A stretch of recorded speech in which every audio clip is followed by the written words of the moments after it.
Britain has summoned China's ambassador in London to its foreign ministry to register its deep concern at Beijing's action over Hong Kong. British Foreign Secretary Dominic Raab says China is breaching its legally binding treaty over Hong Kong and breaking promises over the territory's autonomy. Mr. Raab hit out at Beijing as pro-democracy lawmakers in Hong Kong quit the legislature. The 15 opposition members resigned in protest against the dismissal of 4 of their colleagues. Well, China says the resignations are a blatant challenge to its authority. So, this is what the chairman of the Democratic Party, Chi Wai, had to say. The separation of power is a very constitutional power that Hong Kong people can enjoy to check and balance the government acts. But today, 2 days after, we lost our check and balance power, and all the power, constitutional powers in Hong Kong is all rested in the chief executive's hand. And we all know that the chief executive in Hong Kong, because of the constitutional arrangement, is basically a puppet coming from the central government. So we said, today and 2 days after, it is the end of one country, two system. Well, the Chinese Foreign Ministry responded to their resignations and also warned the US and the UK not to intervene. No country will ignore or sit idly by of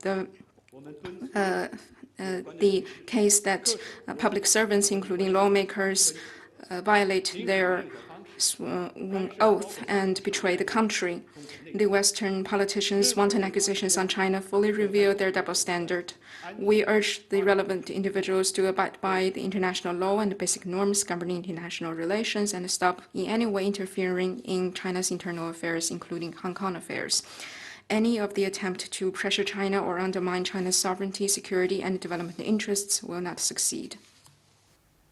Well, in the last hour, Foreign Office Minister Nigel Adams accused China of breaching the treaty in the UK Parliament. It is my unfortunate duty to report to this House our judgment that this decision breaches the legally binding Sino-British Joint Declaration. It breaches both China's commitment that Hong Kong will enjoy a high degree of autonomy and the right to freedom of speech guaranteed under paragraph 3 of the Declaration. Well, Eddie Chu is a former legislator who quit the Legislative Council just over a month ago. I asked him for his reaction to the expulsions by Carrie Lam. I think it shocked me that Beijing disqualified my 4 colleagues from the Democratic camp because just 2 months ago, when they decided to postpone the Legislative Council election and extend the current term for 1 year, they allowed these 4 Democratic camp legislators to stay. So there is an abrupt change of mind from Beijing.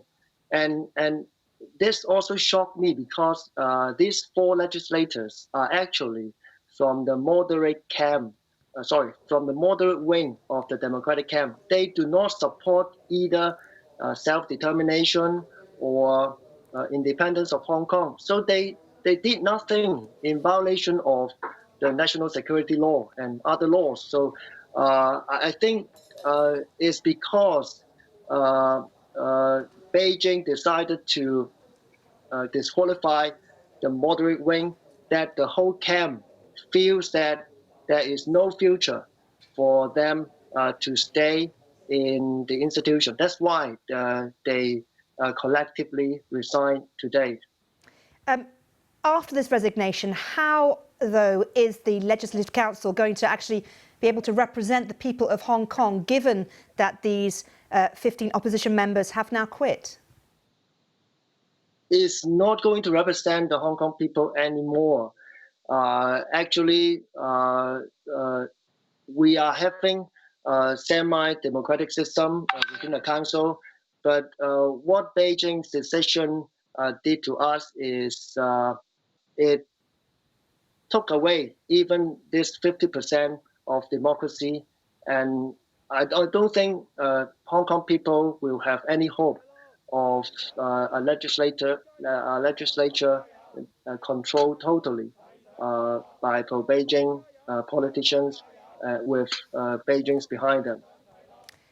We've had news from the UK Foreign Secretary who basically has spoken out against the disqualification of these opposition MPs. How important is it to you to have this support from the UK government?